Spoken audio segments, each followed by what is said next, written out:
1, ça tourne. Merci.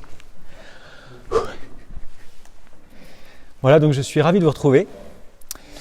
Voilà, c'est notre paroissien sur Facebook, donc...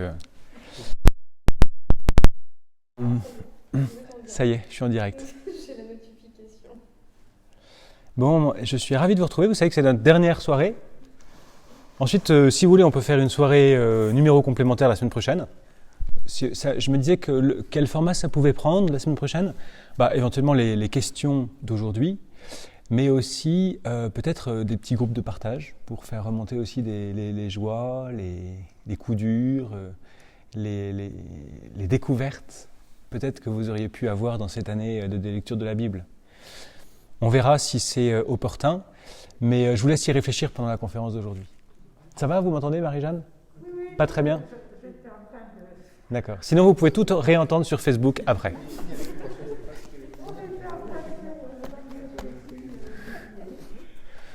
Bravo. Donc, je vous rassure, il y a 12 personnes en ligne. Donc, on a bien fait de le mettre sur Facebook. Et je vous salue bien cordialement. Viens, Esprit Saint, remplir le cœur de tes fidèles et allumer en eux le feu de ton amour. Envoie ton Esprit, Seigneur, et il se fera une création nouvelle, et tu renouvelleras la face de la terre. Prions. Ô Dieu qui as instruit les cœurs de tes fidèles par la lumière de ton Esprit Saint, donne-nous par ce même Esprit de comprendre et d'aimer ce qui est bien, et de jouir sans cesse de cette divine consolation. Par Jésus le Christ, notre Seigneur. Amen. Dernière étape, et en plus c'est une petite étape avant l'arrivée. Pour ce soir, nous allons parler de Baruch, Tobie, 1, 2, 3 Jean. Alors vous avez vu peut-être dans votre programme que le livre de Baruch, il était possible de le lire la première semaine de janvier parce que je me suis trompé en faisant le tract et on l'a mis 2 fois. Donc vous l'avez peut-être déjà lu dans les mois qui précèdent, mais c'est un tout petit livre, en 20 minutes, un quart d'heure, 20 minutes, c'est lu, donc vous pourrez peut-être le lire, le relire. Le livre de Tobie, c'est un best-of, ça tombe très bien pour le futur curé de Saint-Raphaël de terminer par le livre de Tobie, et les trois lettres de Saint Jean. On y va ? Je suis désolé, je n'ai pas lu les questions que vous m'aviez envoyées à l'avance, donc je n'ai pas pris le temps. En fait, j'ai oublié qu'il y avait des questions. Mais n'hésitez pas à m'en renvoyer après, je serai ravi de contribuer à répondre. On y va ? Donc le livre de Baruch et le livre de Tobie, ce sont des livres qu'on dit deutérocanoniques. Est-ce que vous vous souvenez ce que ça veut dire ?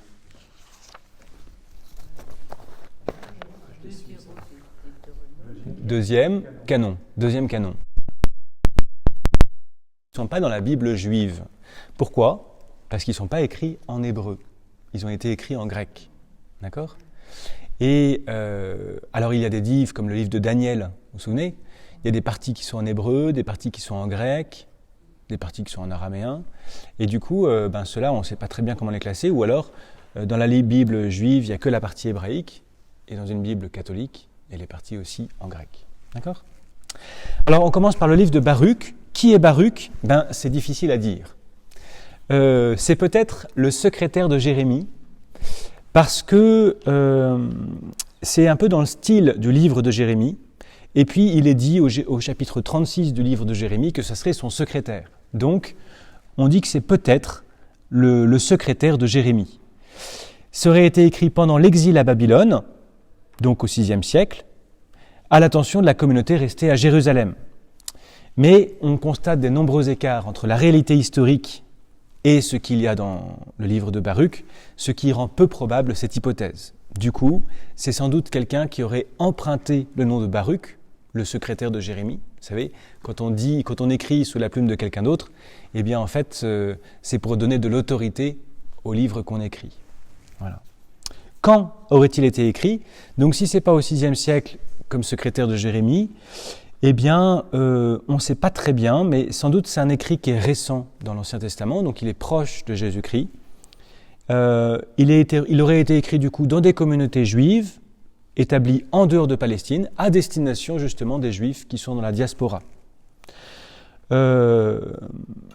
Mais donc il y a quand même une version grecque qui nous est parvenue, qui vient de la Bible des Septante. Je vous rappelle que la Bible des Septante s'est traduite en 270 avant Jésus-Christ.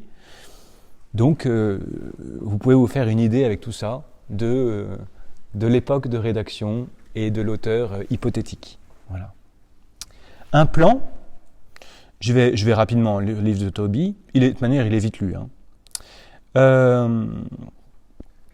On sent dans le plan aussi, dans cette lettre, que dans ce livre de Baruch, que c'est pour aider les Juifs qui sont dispersés. Ça aurait donc été écrit par des Juifs eux-mêmes dispersés, pour des Juifs dispersés. Donc une petite introduction historique, ensuite une très belle prière qu'on dit des exilés, qui va du chapitre 1 verset 15 au chapitre 3 verset 8, donc une longue prière qu'on dit pénitentielle, avec deux grandes parties. D'abord une confession, nous avons péché contre toi Seigneur, et puis une supplication, Seigneur, entends notre prière. D'accord ? Et dans cette prière, on sent toute la nostalgie de la Terre Sainte. Donc on comprend que ça aurait pu être écrit par des exilés, des gens qui ont la nostalgie, qui soupirent après la Terre Sainte. Et puis ensuite un beau poème sur la sagesse, chapitre 3 verset 9 au chapitre 4 verset 4.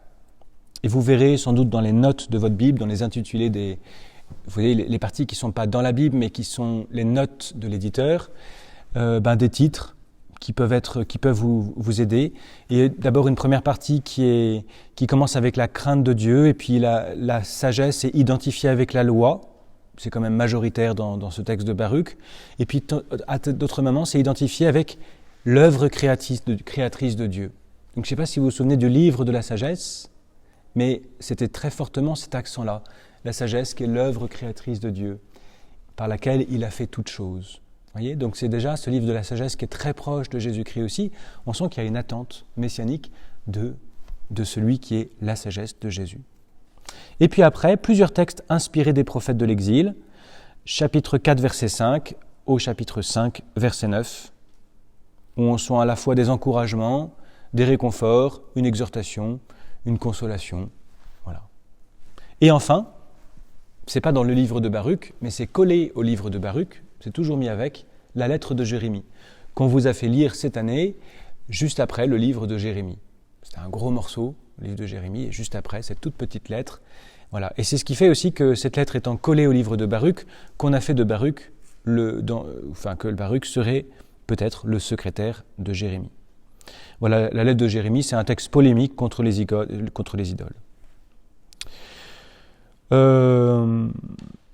Voilà. Au début, la lettre de Jérémie était collée au livre de Baruch. Ce n'est que plus tard qu'on les a séparés.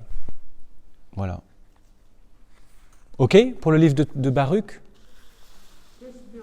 Allez-y, une question que je répéterai pour les auditeurs, comme on fait sur RCF. Étant donné que dimanche, c'était le dimanche de la Sainte Trinité, je vous demande, Marc-Antoine, si ce qu'on lit à 3.22, c'est pas déjà une référence à la Trinité. Baruch 3.22, c'est ça ? Oui. Alors attendez, que je retrouve. 2200. Baruch, c'est juste après. Baruch, c'est ça. Alors, Baruch 3, 22. Oui. Méditation sur la sagesse inaccessible. Ils n'ont pas fait attention à ces sentiers et ne se sont pas préoccupés d'elle. Les fils se sont tenus à l'écart du chemin de leur père. On ne l'a pas non plus entendu en Canaan ni vu à Théman. Et même les fils d'Agar qui recherchaient le savoir sur la terre, les marchands de Méran et de Théman, les conteurs des fables et les chercheurs de savoir, ils n'ont pas connu le chemin de la sagesse. Ils ne se sont pas souvenus de ces sentiers. Car moi j'ai mis dans l'Éternel mon espérance pour qu'il vous accorde le salut. Alors, est-ce que, en fait, ce passage que vous avez relevé serait en lien avec la Trinité de la fête de dimanche dernier? Mais je ne retrouve pas ce passage-là. C'est le chapitre 4. Chapitre 4, 4.22.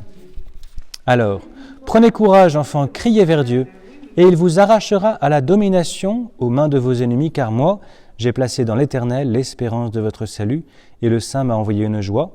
La miséricorde vous viendra bientôt de la part de l'Éternel, votre Sauveur. Ok. Alors, qu'est-ce qu'il faut que je vous dise? On voit que c'est beau.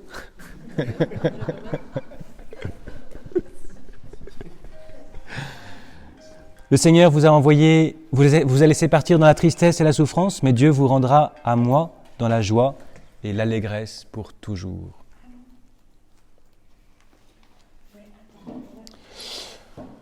Bon.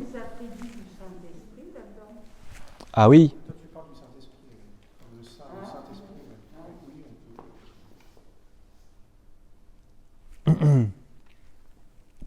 C'est sûr, la joie, l'allégresse, c'est les dons de l'Esprit Saint. L'espérance, la miséricorde, c'est quand même Jésus, mais c'est par...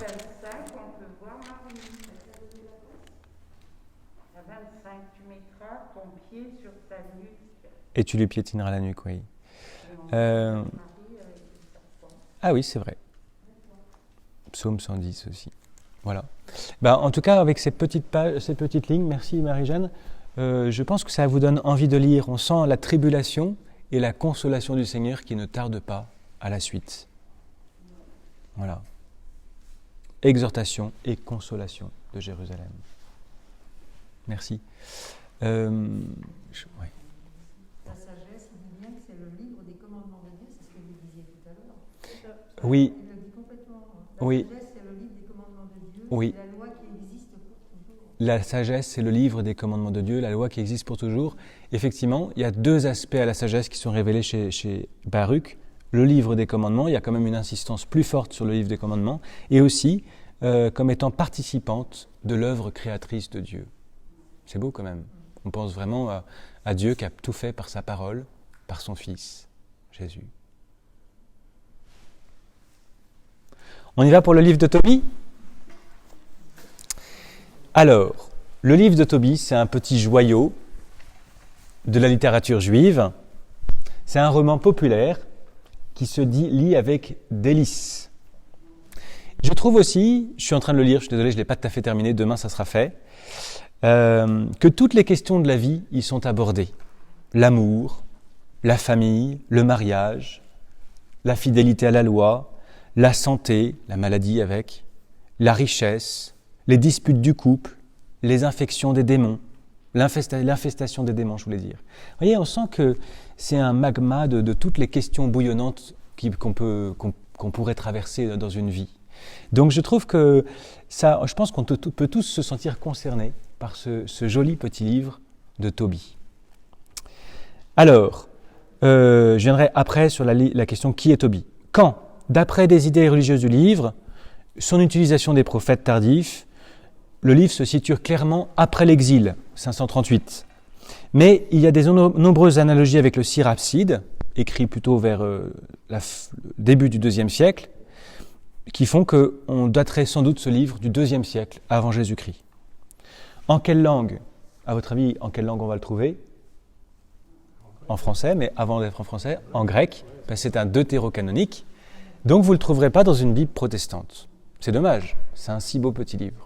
Il faut avoir une Bible catholique ou une Bible œcuménique pour trouver ce magnifique livre de Tobie. Il disait qu'on avait trouvé des originaux en sémitique. Voilà.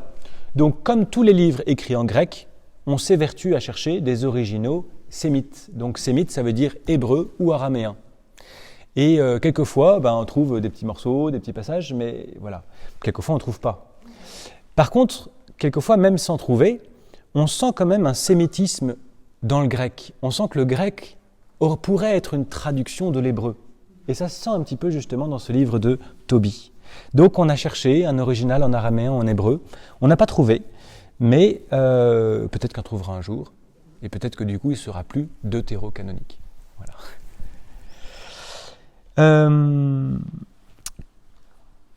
De quoi s'agit-il dans ce livre ?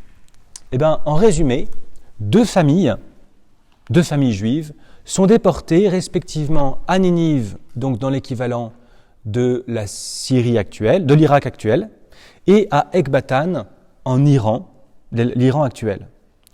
Et c'est des familles qui se trouvent sans faute de leur part, dans le malheur. Tobie, qui lui a été déporté à Ninive, en l'Irak actuel, passe d'une situation confortable, bien en vue, au service du roi, étant chargé de faire les achats pour le roi, à la misère. Et de surcroît, il devient aveugle. De l'autre côté, Sarah, la fille unique de l'autre famille, est possédée par un démon qui tue ses maris chaque soir de la nuit de noces avant qu'ils aient pu s'approcher d'elle. Elle a déjà eu 7 maris.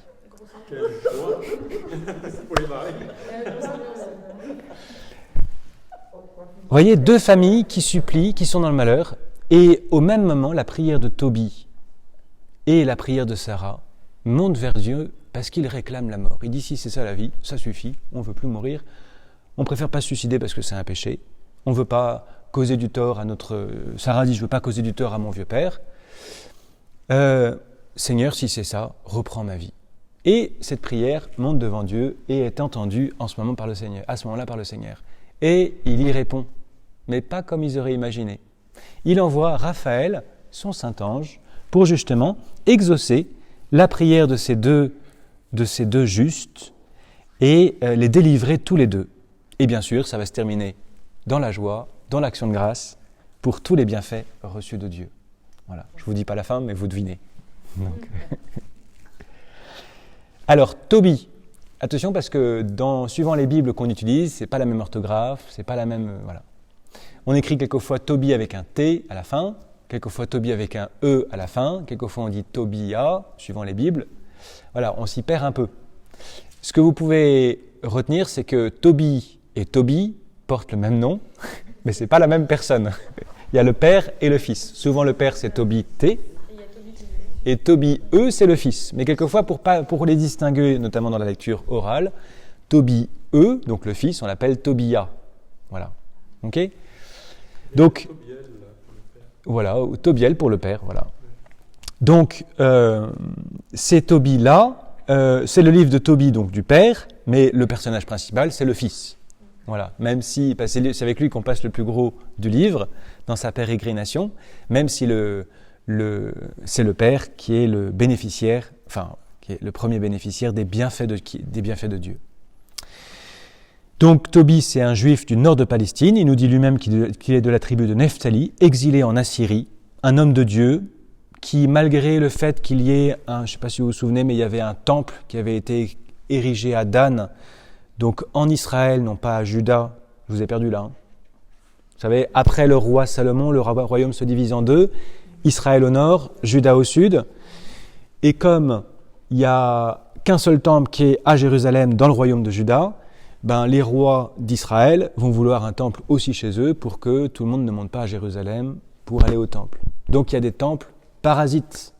Et Tobie T, le père, lui ne va pas dans ces temples parasites. Lui, il monte à Jérusalem. Il donne la dîme pour le temple de Jérusalem, puis la deuxième dîme pour les pauvres. Enfin, je ne me souviens plus très bien, mais voilà. Vous voyez ? Donc c'est vraiment un juste irréprochable. Il nous donne une abondance de détails historiques et géographiques.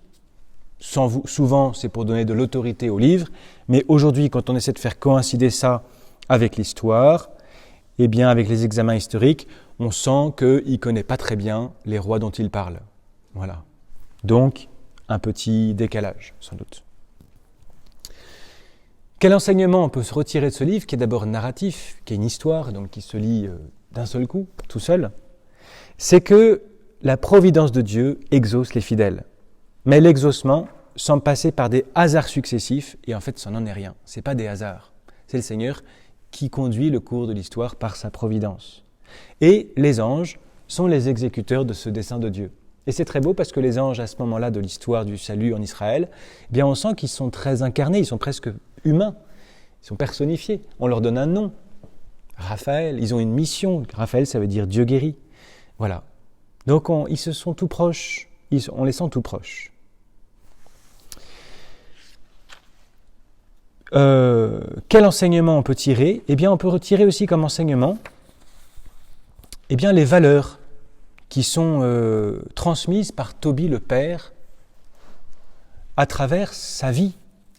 Il a une vie qui est exemplaire.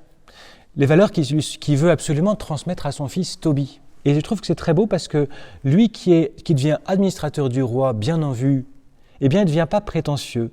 Il ne méprise pas les autres. Il reste fidèle à ses frères exilés et pauvres.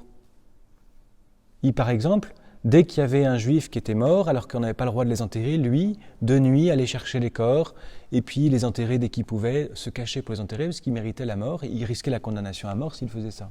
D'ailleurs, c'est pour cela que, l'une des fois, il est destitué. Et même quand le bien qu'il fait lui amène des ennuis, il reste fidèle à Dieu. Dans sa pauvreté, il continue à se préoccuper de ses frères. On sent dans ses enseignements, dans sa manière de vivre, la place irremplaçable de la famille, où c'est là que se transmet l'héritage spirituel de la nation, les commandements de Dieu, l'apprentissage des vertus. On sent à travers cette figure de Tobie, voilà une très belle figure de père pour son fils, et puis un père qui est exemplaire dans sa manière de vivre. Voilà. Vous verrez, si vous lisez les introductions de vos Bibles, qu'on dit quelquefois que ce livre de Tobie, s'appuie à d'autres sources. La sagesse d'Aïakar, c'était le grand vizir de Sennachérib. Les fables d'Ésope, un personnage qui est à moitié historique, à moitié légendaire du VIe siècle. Voilà, même si tout ça, sagesse d'Aïakar, fables d'Ésope, livre de Tobie, il y a un petit peu on sent des choses qui peuvent être un peu comparables. Mais lui, quand même, Tobie, c'est un juif. C'est l'histoire de quelqu'un du peuple juif. Donc il y a plein d'allusions à Abraham, les patriarches, voilà, avec une petite dimension apocalyptique. Ok ? En gros, Tobie, je crois que c'est une bonne heure de lecture. Baruch, je ne vous ai pas dit, c'est 1 quart d'heure, 20 minutes de lecture. Et 1, 2, 3 Jean, vous verrez aussi, en prenant votre temps, il vous faudra 20 minutes. Ok ? Donc 1h40 de lecture pour cette semaine, on devrait y arriver. Vous avez fait pire. Donc,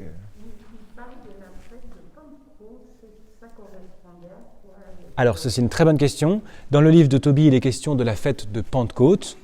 À quoi correspondait la fête de Pentecôte à l'époque ? Vous savez que c'est une fête qui est très ancienne, qui est fêtée à la sortie d'Égypte. Qu'est-ce qui se passe à la sortie d'Égypte ? Le jour de Pâques, ils passent la mer Rouge, ils sont délivrés de l'esclavage de Pharaon, et Dieu les avait fait passer la mer Rouge. Pourquoi ? Pour aller sur la montagne, pour aller adorer Dieu. Donc c'est Moïse qui y monte, et puis au bout de 40 jours, qu'est-ce qui se passe ? Dieu donne les tables de la loi à Moïse.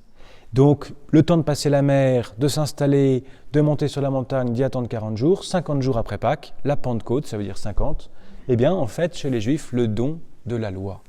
C'est très beau. Et du coup, ça a beaucoup de résonance avec notre fête chrétienne de la Pentecôte, puisque nous, à la Pentecôte, on fête la venue de l'Esprit Saint, qui est en fait la loi nouvelle, que Dieu, dès le commencement, voulait inscrire au fond de notre cœur. Une loi non plus extérieure, mais intérieure. Voilà. Est-ce que vous avez des questions sur le livre de Tobie ? Dans les commentaires ? Moi, je n'arriverai pas à lire d'ici, mais... C'est bon ? Il y a l'humour juif aussi qui ressort dedans. L'humour juif, Ah, oui. par exemple ? Par exemple, vous avez connu une adresse comme Alors, dites-moi quand il dit la référence, que je le dise pour les auditeurs. à 1, 20. Alors, Tobie. Alors, une habitante de Ninive alla dire au roi que c'était moi qui les enterrais. Alors je me cachai, puis quand je sus que le roi était au courant de mon affaire et que j'étais recherché pour être mis à mort, je pris peur et je m'enfuis. On saisit tous mes biens, il ne me resta rien qui ne me fut confisqué pour le trésor royal. On ne me laissa que ma femme Anna et mon fils, Tobias dans cette traduction. Moi, je n'ai pas tout à fait la même écriture. Tout me fut confisqué au profit du trésor royal, sauf ma femme Anna et mon fils Tobie. Ouais. On ne lui a pas confisqué sa femme et son fils. Comme si ça se confisquait.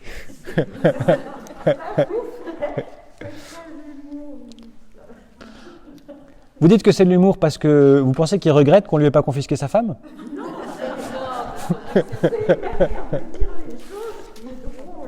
J'avais bien compris.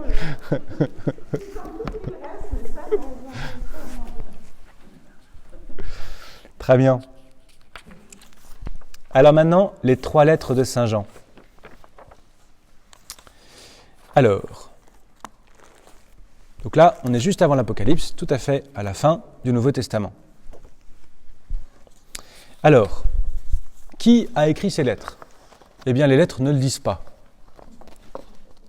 Parce que Saint Paul, dans ses lettres, souvent il les signe, il dit « Moi, Paul, c'est moi qui écris cette lettre, et je m'adresse à vous, c'est bien de ma plume » et tout ça.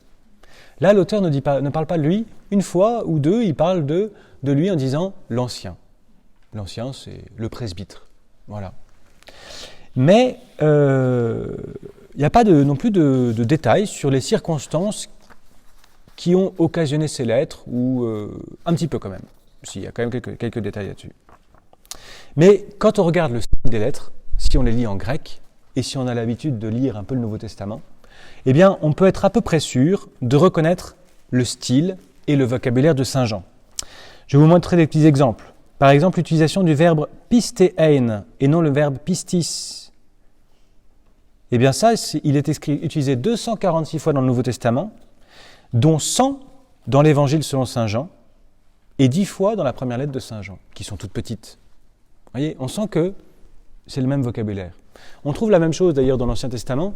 Suivant la période où c'est écrit, on parle de Dieu en disant Adonai, Elohim, vous voyez, le nom de Dieu, Yahvé, enfin c'est pas Yahvé, ça ne se prononce pas, le tétragramme.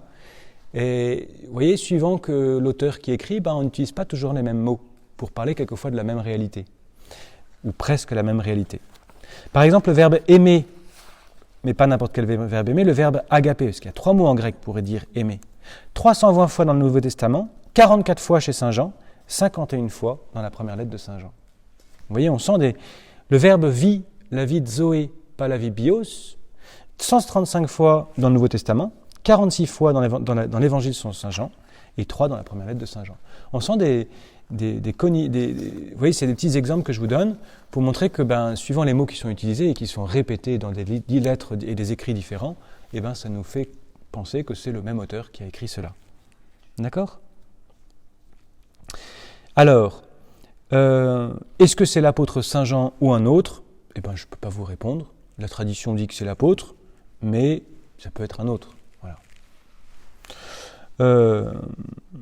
Beaucoup d'interprètes pensent aujourd'hui que les épîtres ont été là pour corriger, non pas l'évangile selon Saint Jean, mais les mauvaises interprétations dans les églises de l'évangile selon Saint Jean. Vous voyez, quand ils l'ont lu, ils l'ont mal interprété, et du coup, l'auteur a rajouté ces lettres pour les aider à mieux comprendre l'évangile. Vous m'avez compris ? Ok ? Ça ne corrige pas l'évangile. On est d'accord, hein ? Ok ? De quoi il est question ? Eh bien, d'après le ton de certains passages, on sent que les communautés à qui elles sont adressées, ces lettres, traversent des crises, diffusion de doctrines incompatibles avec la foi chrétienne.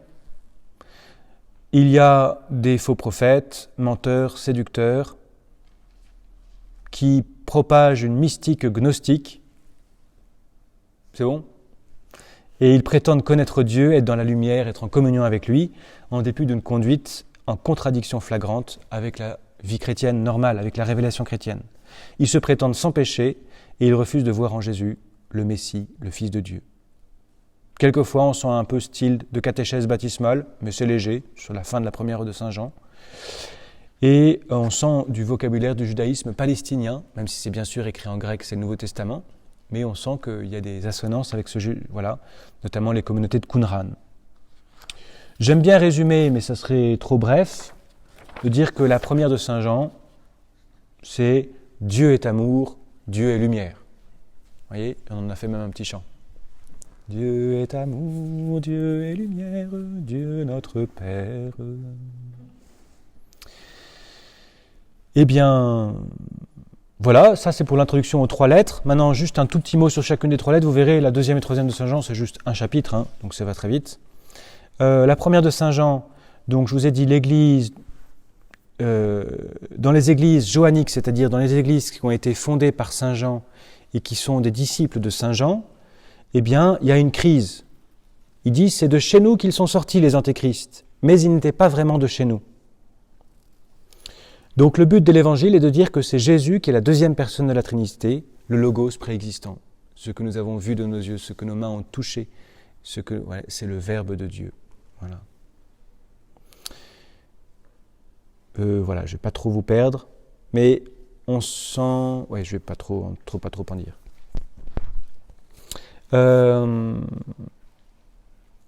Voilà. L'évangile de Saint Jean parle peu de morale, de la manière de vivre. Là, il en est beaucoup plus question. Ils disent que croire, c'est bien, mais ça ne suffit pas, il faut aussi les œuvres. Alors ça, c'est Saint Jacques, mais chez Saint Jean, les œuvres, c'est quoi? C'est aimer son frère. D'accord? Voilà. Ok, donc c'est bien de croire, mais il faut aussi aimer son frère, que tu vois. Voilà.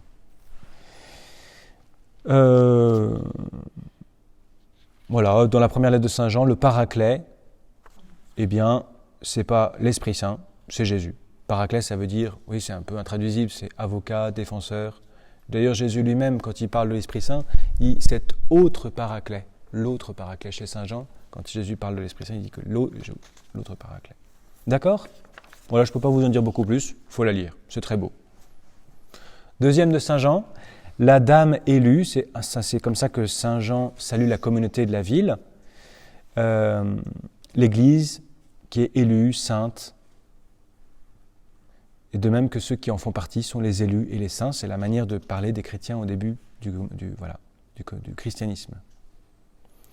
Alors, Jean invite dans la deuxième de Saint Jean à prendre une attitude plus catégorique envers ceux qui n'acceptent pas la foi des apôtres. Il leur rappelle aussi la loi fondamentale de la vie chrétienne, qui est l'amour. Il lutte un petit peu aussi contre le docétisme, qui ferait que Jésus aurait pris une chair humaine, mais pas vraiment toute notre nature humaine. Alors, je vous passe les détails, mais ça fait partie des hérésies des premiers siècles. En gros, Jésus, il est deuxième personne de la Trinité, préexistant à tout ce qui existe. Il vient dans la nature humaine, il vient prendre une chair humaine, mais pas toute la personne humaine. Donc ça, c'est pas chrétien. Pardon ? Faut pas aller trop loin, l'autre. Voilà. C'était beaucoup trop loin. Ouais, ça c'est un peu trop dur, mais ce qu'il faut comprendre, c'est que Jésus, il est vraiment homme et vraiment Dieu. 100% homme, 100% Dieu, et donc s'il est pleinement homme, eh ben, il a pris toute notre nature humaine. Un corps, une âme. Voilà. Ok ? Et c'est pas juste une enveloppe qu'il aurait revêtue. D'accord ? Il faut demeurer jalousement fidèle à la vérité, qui est la façon d'aimer le Christ, qui est lui-même la vérité. C'est aussi servir les hommes qui ont besoin de toute la vérité et non seulement de ce qui plaît à un moment donné. Voilà. Enfin, dans la troisième lettre de Saint Jean. Question. Oui. Une question de Marie-Jeanne. Ah ben, vous les avez pas lus. Non, mais vous avez bien fait. Mais je répète dans le micro parce que... Non. Il y a quand même une contradiction, moi, qui m'a gênée dans cette lettre, c'est le 10. 2 Jean 10. Tout le long, et avec la première, l'amour du prochain, tout ça, c'est très fort. Et là, face à ce... Ah oui. Si quelqu'un vient à vous sans être porteur de cette doctrine, ne l'accueillez pas chez vous et ne lui souhaitez pas la bienvenue. 2 Jean 10. Oui. En fait... Ne le recevez pas dans votre maison et ne lui adressez pas votre salutation. Exactement. Car celui qui le salue participe à ses œuvres mauvaises. Alors, ça vous choque ? Moi, ça m'a choqué, cette affaire. Eh bien, c'est bien que ça vous choque. Non, mais c'est vrai que c'est bien que ça nous choque, parce que quand on est choqué par la parole de Dieu, c'est qu'il faut creuser. Est-ce que ça vous fait penser à une parole de Jésus ? Pas trop, là. Ou si, peut-être en cherchant, si, quand même. Quand les apôtres vont dans les villages et qu'il leur dit si vous êtes mal reçus, vous sortez du village et vous vous secouez les pieds. Secouez la poussière de vos pieds pour que même ça, on ne l'emporte pas. On vous le laisse. Voilà. Oui, mais Oui. il n'a pas tout le discours avant de aimer le prochain. Dans l'amour, tu vois, c'est ça qui... Ah bah Jésus, il nous dit quand même qu'il faut aimer Dieu et son prochain. Même lettre, je ne sais pas comment ils ont réagi, les camarades de la dame élue de Dieu. Alors, c'est toujours un... Ils ne mettent pas de tout blanc tout noir. C'est pour ça qu'il y a Alors, les camarades de la dame élue de Dieu... Mais merci tout à fait. Effectivement, la citation à laquelle je pensais, c'était celle-là, Caroline.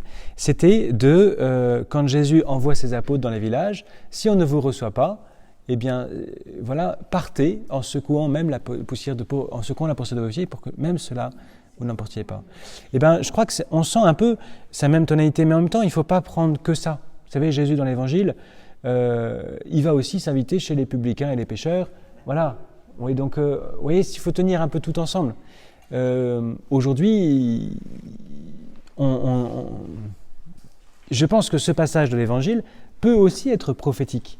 Parce qu'il peut y avoir une manière, mue par l'Esprit Saint, de partir d'une ville en chassant la poussière de vos pieds. Quand on dit une ville, c'est une maison, un lieu de ça, qui peut faire réagir, qui pourrait, par contre-coup, susciter un mouvement de conversion. Parce que Jésus, qu'est-ce qu'il veut? C'est que tous les hommes soient sauvés. Donc s'il demande ça, c'est pas pour dire « shame on you, on veut pas de toi dans le royaume de Dieu ». Non, c'est pour faire réagir la personne et qu'elle puisse se réveiller et peut-être désirer. Je ne sais pas si je me souviens exactement du passage, mais quand il dit secouez la poussière de vos pieds, ce sera pour eux un témoignage. Ça sera pour eux un témoignage, exactement. Même ça peut être un témoignage. De parler à ces personnes-là, ça doit servir de témoignage, ça doit faire réfléchir la personne sur le fait qu'elle n'est pas d'accord.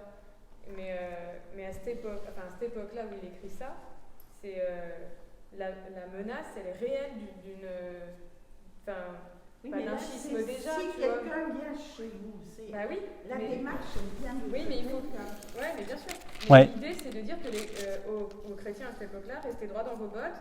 C'est-à-dire, s'il y a des gens qui viennent vous parler d'une doctrine qui n'est pas la bonne, et même pas vous les écoutez. Parce qu'en fait, le danger, il est aux chrétiens qui vont être pervertis, si tu veux. Donc effectivement, cette personne-là, il faut lui dire direct, stop, je ne parle pas avec toi. Et cette personne-là, ça doit la faire réfléchir. C'est pas parler avec les menteurs.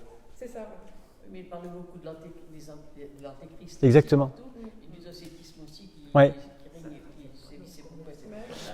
Exactement. En fait, il y a des fausses doctrines qui circulent et c'est aussi une manière de couper court. Et vous savez, ça fait penser à un autre passage, je ne sais plus si c'est Jésus ou Saint Paul, mais qui dit quand vous avez un différend avec quelqu'un, va d'abord trouver ton frère et dis-lui seul à seul. Puis s'il ne t'écoute pas, tu vas prendre 2-3 autres personnes. Et puis si tu veux pas, s'il veut toujours pas, tu le dis à l'église de Dieu. Et puis à la fin, basta. Donc, il y a des étapes qui sont encore un témoignage. Et si tu es en contradiction, en opposition avec l'Église de Dieu, ça doit te faire réfléchir un petit peu. Bon, c'est dit avec mes mots, c'est plus joliment dit dans le texte. Il faut aller voir le texte. Ok ?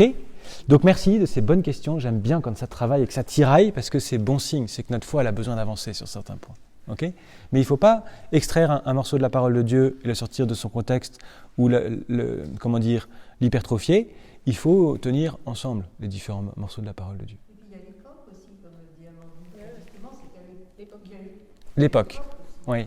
Il y a l'époque qui compte. Ce que souligne Amandine, c'est-à-dire qu'à cette époque-là, effectivement, il y a un schisme qui se préparait. Exactement.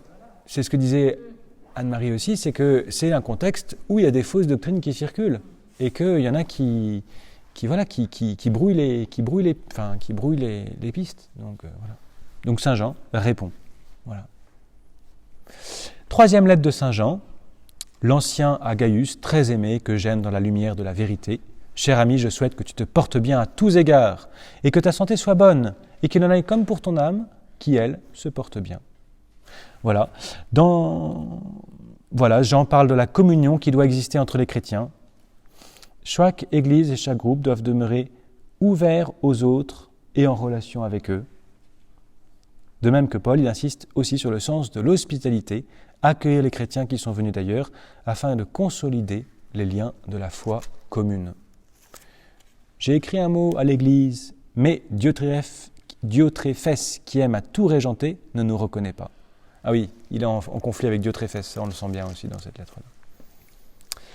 Voilà pour les 3 lettres de Saint Jean. Ah, encore une question pour la 3e lettre de Saint Jean.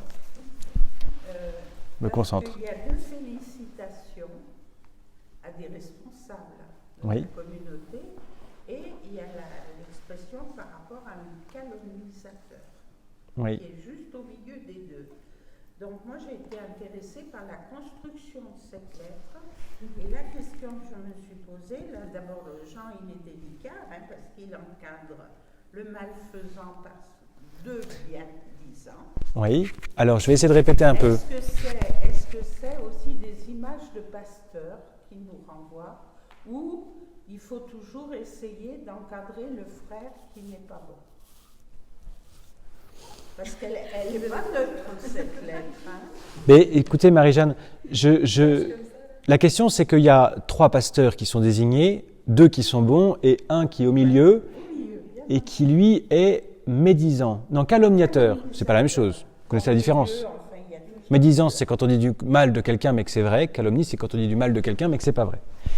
Et donc la question c'est, est-ce que c'est 3 modèles de pasteurs ou est-ce qu'il faut encadrer celui qui est mauvais par 2 bons pour qu'il se réforme un peu? Écoutez, j'aurais pas envie de répondre parce que je pense que peut-être qu'il y a plusieurs interprétations et ce serait dommage de limiter à une seule. Donc, Mais c'est vachement... Non, c'est pas une esquive. Non, je le pense vraiment. Je le pense vraiment et que suivant les circonstances, Non, mais c'est vachement balèze de ta part d'avoir vu ça par contre. Parce que c'est une construction qu'on retrouve assez souvent dans une lettre, là, comme c'est plus court, ça se voit. Mais dans l'évangile, souvent, en exégèse, c'est une forme qui a un nez. Ça s'appelle un chiasme. Un chiasme, c'est une construction en X. Comment Un chiasme. Comment appelle-tu ça? C-H-I, chiasme, comme ça se prononce. A-S, Mm. chiasme. Et c'est une construction justement en X, Ouais. où justement il y a plusieurs événements, comme tu dis, qu'encadrent et qui te mènent à un centre. Et effectivement, en général, quand on te mène au centre, c'est qu'on a quelque chose à te dire à ce moment-là. Donc que tu l'aies vu déjà, c'est balèze, parce que c'est pas facile à repérer en général. Exactement. Mais c'est parce que c'était court, sinon. Oui, voilà, c'est ça, parce que dans l'évangile, ça se voit, même dans l'évangile, ça se voit souvent. Mais il faut le. Voilà. Vous pouvez toujours partir du principe que la Bible est très souvent construite avec cette structure concentrique ou en chiasme. Voilà. Et je vous en avais parlé notamment du Lévitique, pour vous montrer que c'était le livre central de la Torah, et que dans ce livre central de la Torah, il y a lui-même un centre qui est Lévitique 16. Et ce Lévitique 16, c'est le cœur de la Torah, c'est la miséricorde. Lévitique 16, c'est le Yom Kippour, voilà, qui prépare admirablement aussi la croix, la miséricorde. Voilà. Voilà pour votre délicieux programme de fin d'année. Donc on rend les copies... Ah non, je rigole, mais... Voilà, je pense que je vais couper pour nos auditeurs. La question c'est, est-ce qu'on vous invite tous la semaine prochaine pour une petite soirée de relecture, de partage, en petit groupe? Si oui, éventuellement sous quelle forme? Que je puisse annoncer à ceux qui sont en ligne en ce moment pour savoir si on se retrouve l'année prochaine. Qui voudrait venir la semaine prochaine pour un partage? D'accord? Ah oui, un petit quiz, un questionnaire. C'est mardi soir. Mardi soir, 20h30. C'est le mercredi. Ouais. Bon. Et bien pour ceux qui veulent, on se retrouvera ici pour un petit partage. Très bien. Excellent. Il y avait Marie-Christine, je ne sais pas si elle est encore là, qui demandait pourquoi on n'avait pas lu Job. Alors, très bien. Ça fait une excellente transition. Je réponds maintenant aux questions des auditeurs. Si vous avez été attentif, vous avez vu qu'il manque 2 livres dans ce programme annuel. C'est de ma faute. C'est ma très grande faute. Il manque le livre des psaumes, mais celui-là on avait choisi de ne pas le lire. Et il manque le livre de Job que j'ai oublié de mettre dedans. Parce qu'on nous a Attendez. Oui. Oui. Bah voilà, c'est le bug. Job, il avait été dit qu'il fallait le lire entre le 17 et le 24 mars. Voilà. Ensuite, je vous avais invité à lire Job entre le 17 et 24 mars. Mais du coup, il ne vous a pas été présenté le livre de Job. Donc, l'année prochaine, nous allons avoir 3 conférences sur la Bible de plus pour lire le livre de Job, pour lire le livre des psaumes, enfin, en tout cas pour vous le présenter, parce que c'est peut-être un peu trop long à lire comme ça, et, suivant ce qui m'a été demandé, pour tous les écrits qu'on dit apocryphes, c'est-à-dire tous ces livres, tous ces écrits qui sont des écrits proches des auteurs du Nouveau Testament, mais qui n'ont pas été intégrés dans le canon des Écritures. Pourquoi n'ont-ils pas été intégrés? Pourquoi ces livres-là ont-ils moins été recopiés? Voilà. Donc, c'est des questions qu'on peut se poser, et donc ça nous fera encore 3 séances l'année prochaine sur la Bible. J'en profite pour faire une petite introduction pour le programme de l'année prochaine, qui n'est pas encore pleinement arrêté, mais on a déjà beaucoup d'idées. Donc, on a recueilli les idées des uns des autres, voilà, sachant que cette année, on a pris toute une année pour lire la Bible, donc on a mis de côté plein d'idées. Et comme chaque année, ça sera comme les autres années, ça sera un programme un peu éclectique. Donc, il y aura de la philosophie, de la théologie, de la liturgie, de la spiritualité, de l'exégèse, de l'art, voilà, j'en oublie encore. Et des vies de saints, des hagiographies et des vies de saints. Du cinéma, ça je le mets dans l'art. Et donc on aura encore un programme éclectique avec notamment un programme assez abondant en gros de Noël à Pâques sur l'histoire de la spiritualité. Depuis les commencements du christianisme jusqu'à aujourd'hui, balayer un peu les grands courants spirituels qui ont porté les chrétiens pendant tous ces siècles, qui sont des valeurs sûres, des passages sûrs, et dans lesquels vous allez peut-être vous retrouver peut-être plus dans tel courant ou dans tel courant, mais balayer un petit peu tous ces courants-là pour bien connaître. Voilà. Je ne peux pas vous promettre, Martine, que ça sera en ligne, parce que vous serez loin, mais peut-être qu'il y aura des archives et qu'on pourra garder tout ça. Voilà. Alors, le programme est bien avancé, mais il est encore temps de proposer des idées parce qu'il y a des choses qui pourraient ne pas marcher, ou donc si jamais il nous reste un peu de place, voilà. Comme il y a 2 ans, nous avons fonctionné en grande partie par cycle, quasiment, je crois que par cycle. Donc il y aura un cycle de Bible, un cycle de liturgie, un cycle de spiritualité, un cycle d'exégèse, voilà, de théologie. Voilà. Ok ? Donc ça fait une très bonne introduction pour l'année prochaine. Donc on n'a pas lu le livre de Job, je suis désolé, mais par contre, ce qu'on va lire, on va vous le présenter l'année prochaine. Si tout se passe bien. Enfin, ouais, ça sera quelqu'un d'autre. Est-ce que vous avez d'autres questions pour ce soir ? Il nous reste 4 minutes. Il y aura théière de Chardin l'année prochaine. Non, il n'y aura pas théière de Chardin. Voilà, vous savez que un prêtre ne bénit pas une Bible, c'est la Bible qui nous bénit. Vous voyez, donc je crois que vous en avez fait l'expérience cette année. En lisant la Bible, vous sentez quand même que l'abondance de la bénédiction de Dieu, et notamment, je pense, vous avez fait l'effort de mieux le connaître. Et c'est très beau. C'est la première étape. Il faut commencer par connaître Dieu. Et Jésus nous dit dans l'Évangile, il ne suffit pas de le connaître, qu'est-ce qu'il faut faire avec la parole de Dieu ? Il faut la lire, l'écouter, et aussi il faut la comprendre. Et donc pour la comprendre, on peut la méditer. Et il faut surtout la mettre en pratique. Et c'est une manière de la transmettre. Donc voilà, on a fait la première étape, de la lire. On a essayé de la comprendre, mais on n'a jamais fini de la comprendre. Et surtout, encore plus, on n'a pas fini de la mettre en pratique. Et c'est ça qui est le meilleur. Ok ? Eh bien, demandons au Seigneur de répandre encore sur nous sa bénédiction, de nous donner les mots de la prière. Notre Père, qui es aux cieux, que ton nom soit sanctifié, que ton règne vienne, que ta volonté soit faite sur la terre comme au ciel. Donne-nous aujourd'hui notre pain de ce jour. Pardonne-nous nos offenses, comme nous pardonnons aussi à ceux qui nous ont offensés. Et ne nous laisse pas entrer en tentation, mais délivre-nous du mal. Car c'est à toi qu'appartiennent le règne, la puissance et la gloire pour les siècles des siècles. Le Seigneur soit avec vous et que Dieu Tout-Puissant vous bénisse, le Père et le Fils et le Saint-Esprit. Amen. Voilà, je peux le laisser couper. Merci d'avoir suivi avec nous, d'avoir participé.